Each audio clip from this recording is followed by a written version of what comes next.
Hoover Dam, originally known as Boulder Dam, is a concrete arched gravity dam in the Black Canyon of the Colorado River, on the border between the U.S. states of Arizona and Nevada. When completed in 1936, it was both the world's largest electric power generating station and the world's largest concrete structure.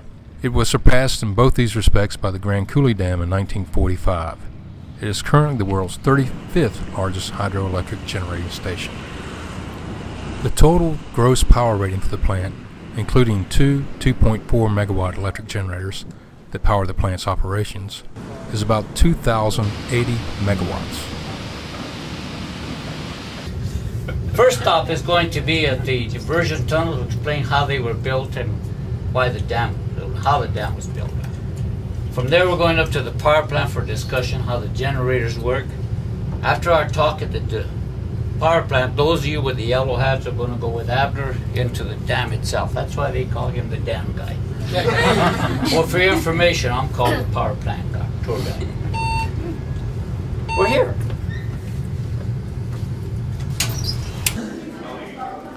There is enough concrete in the dam to pave a 2-lane highway from San Francisco to New York.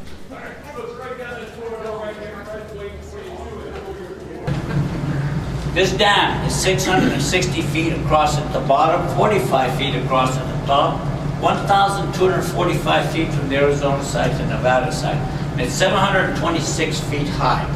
That makes it the highest arched concrete dam in the world. Right? It was that way for many years. Today it ranks #1 only in this hemisphere. We're heading up to the power plant next, folks, where there's 19 generators. Total 9 in the Arizona side and 8 in the Nevada side. That makes 17, not 19. That's where we're heading now, folks. Wait for me at the bottom of those steps and I'll meet you and I'll lead you to the elevator. The original plans called for 16 large generators, 8 on each side of the river. But 2 smaller generators were installed instead of 1 of the large ones on the Arizona side, for a total of 17. Water flowing from Lake Mead through the gradual narrowing penstocks to the powerhouse reaches a speed of about 85 miles per hour by the time it reaches the turbines. The entire flow of the Colorado River passes through the turbines, except for some seepage around the edges of the dam. The spillways are rarely used.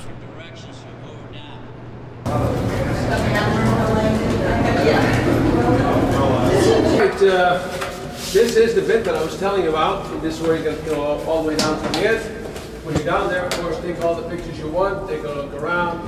I've also told people that if you have a small camera, you better have a strap around your wrist. You see water. Oh, that was weird. With all the water in Lake Mead, if you see some here, I don't think I'd worry about it. I don't think it'll take too long. It's the river. Now, you're going to see that there's not much water in that seepage gallery at all. It's just a little bit of dampness. But when you get it all the way down at the very bottom and throughout the dam, it works out to be about 250 gallons a minute. Now, inside that seepage gallery, which is the most interesting part, I think, is actually a stairway. Stairway starts at the middle of the dam, and it follows the curvature of the dam, goes up at about a 70-degree angle, all the way to the very top. Then it comes out on the sidewalk. Up on top of the dam, right across the street from those wing statues and the flagpole. Total number of steps, 800. Ooh. And they're about 1 foot apart. They're not very wide, about 6-7 inches over. Wow. All right, let's go down and take a look at it.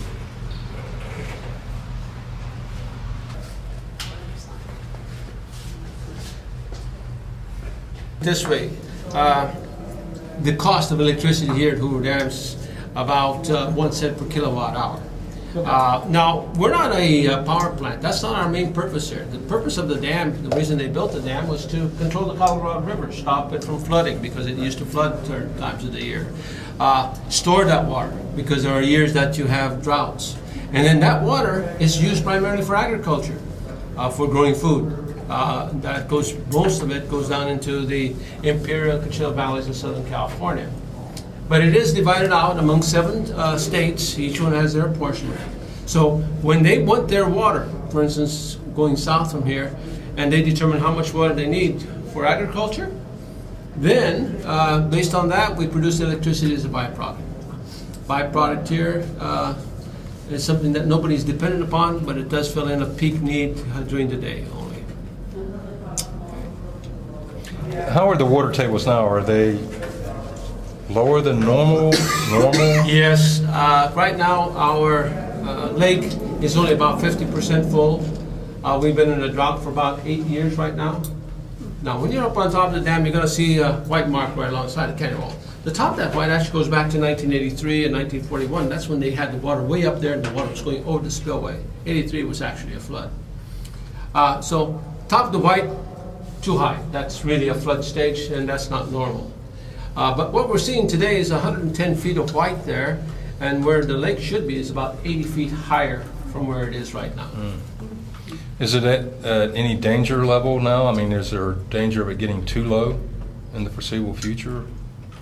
It's hard to say because nobody can foresee how much snow we're going to have in the snowpack over the years. 90% of all the water we get is snowpack up in the Rockies. So if we have real good snow years, yes. Last year was very good, but then it helped to bring up a little bit, mostly in Lake Powell, which is above us. This year, we don't know yet exactly where we are. However, they're predicting that the lake should go down about another 5 to 6 feet by the end of summer. Hoover Dam, 70 years after its initial construction, remains an excellent example of American ingenuity.